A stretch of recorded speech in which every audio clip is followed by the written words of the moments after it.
What is going on, friends, and welcome back to another Evolution of Hermitcraft video. So today we're actually going to be looking at iJevins, who's been around since season 2, and he's built a lot of very cool things. He has a pretty consistent theme of building underground in the early seasons, but later on in season 6 and 7 he really becomes an amazing builder that builds some pretty incredible stuff. So if you enjoyed today's video, be sure to drop a like down below, and if you're new to the channel, be sure to subscribe.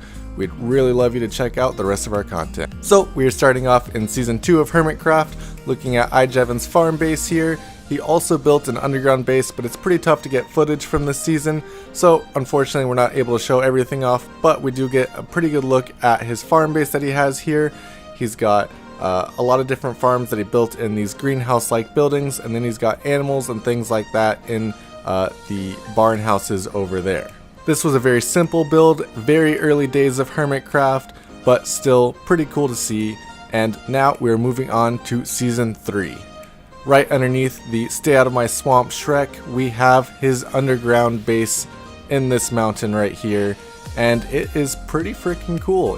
He's used spruce and stone to make basically the whole thing, and a lot of redstone lamps to keep everything lit up.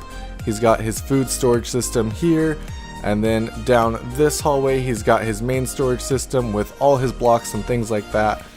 I'm not too sure why, but the entire hallways for the 3 storage systems down here are completely filled with fences. I know it was likely some type of prank or some very odd design choice, but that's how it is down here, so that is pretty weird. He's got his enchanting room over here with 2 enchantment tables, and it looks very nice. I like how he set up the books. And then of course he's got his animal farms and everything over here with some food farms beneath and an auto harvesting system. The whole build looks very nice. Spruce and stone go very well together, and of course the redstone lamps look very nice, and they're very underused because they're kind of expensive to build, but if you're putting as much time as the hermits put in, they're very easy to get. Down this set of stairs we can see his tree farm, just an area of dirt where he could bone meal some trees and collect some wood. And then up top he has a very good look out at the rest of Hermit Hills and some of the other amazing bases that the other hermits built. It's a very great view, and he obviously picked a very good spot for his base. Then down this hallway he's got some more things, a little aquarium there, and then he's got every single color of sheep that you could possibly need in Minecraft. And then to finish off his base, he's got just a little armory room. Now moving on to season 4, he's got this huge wheat field and a giant statue of the Wither up top. It looks very cool. And then down below, he's of course got another underground base. This is his potion room where he has a bunch of glass smelters to make bottles. He's got his enchantment room, storage for that, a storage room behind that cow head, furnace room. He's got everything down here. This is obviously a very simple build, all just stone and all built underground, but it still looks very nice, and he manages to do a good job of making all the rooms, especially for the animals, which he obviously has all set up as you can see here. And then he's got a food farm up top with another auto harvesting system. Then he has one of the biggest storage rooms I've ever seen that completely wraps around one of the end tunnels of the base. It looks very nice, and he has everything he could possibly need in here. I really like this design just because of how simple it is. It's just some stone variants, makes it very easy to build, and this is kind of my whole style here because I'm not that great of a builder myself, but this is something that I could definitely do, and so I really like this base.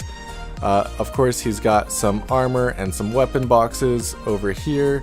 And then he also has, to go back up to the wheat farm, he has a minecart ladder here, and you can just click your way up and go right back up to the top.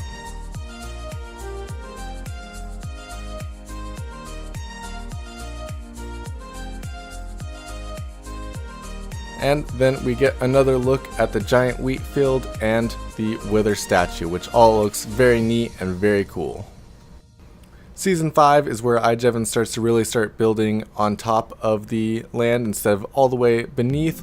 As you can see, he's got a wheat field and then a little medieval village with some market tents covered in wool. It all looks very nice, and I really like the style that he was going for in this one. If we go through here, of course he has an underground section of his base. This isn't it right here, but this is just the entrance to the rest of it if we're coming in from that port. After we make our way up the ladder, we can see his entire little medieval village that he's built here, with all the market stalls and things like that. He's got a lot of buildings through here, all with stone and spruce, which looks very nice together, and it's a common block palette that he likes to use. You can also see his nether portal off on a separate island. And then if you go past these market stalls and buildings, we can actually go to his underground storage room, which he of course builds in every season, but this one specifically looks extremely nice. He's stepped away from the stone variants and gone completely wood, with a lot of leaves and a very different ground to make it look unique and very separate from his other ones. Season 6, we are of course starting off by looking at his fidget spinner build. This one, he didn't really use that much, but it was one of his smaller bases, and so we of course have to take a look at it. It's a very interesting block palette, something I don't often see. A lot of red, white, black, and some terracotta, which makes it all look very nice. He's of course got a lot of storage for terracotta, since that's what he's using a lot of.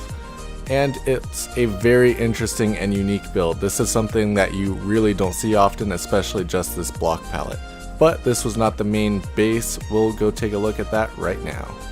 So completely different block palette, a lot of white and blue to go with the water, and he's of course got 3 iron farms up top to produce a lot of iron for him. But this is a very interesting and unique build. The style of it is very cool, the block palette's very nice, and the shape of it is completely unique. He's got a bunch of beacons down in the middle here, right where his storage room is, and it all looks very nice. This is the season where he really broke away from building underground and built a lot of stuff above ground. He's got the 3 iron farms as you can see now, and it all looks very nice. This is a very common block palette for people to use when building with the water, but it looks very clean and nice always, so I love seeing it.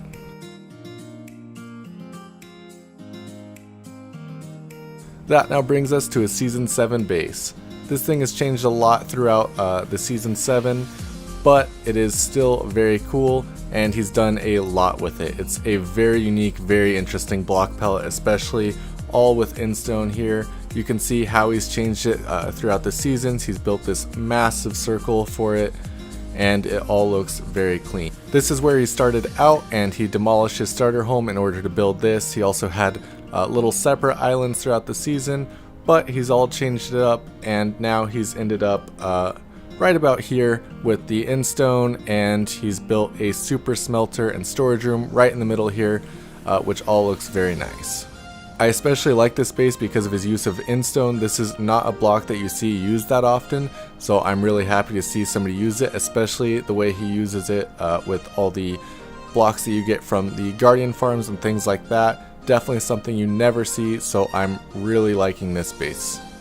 Of course, there's still a lot of time left in Season 7, so I'm sure he'll do some more changes and additions to the base, but for now, it is looking very cool, and I really love this design. Definitely my favorite of his builds so far, and I like that he's broken away from building completely underground, because that gives him a lot of room to build amazing things like this. Thank you so much for watching today's video. I hope you enjoyed it. If you did, be sure to drop a like down below, and if you're new to the channel, be sure to subscribe. We're putting out a lot of different Minecraft content. We do our own builds, we check out some of the Hermit's builds over the seasons, we've checked out their shopping district, a lot of different things, so be sure to check all that out on our channel, and I'll see you next time.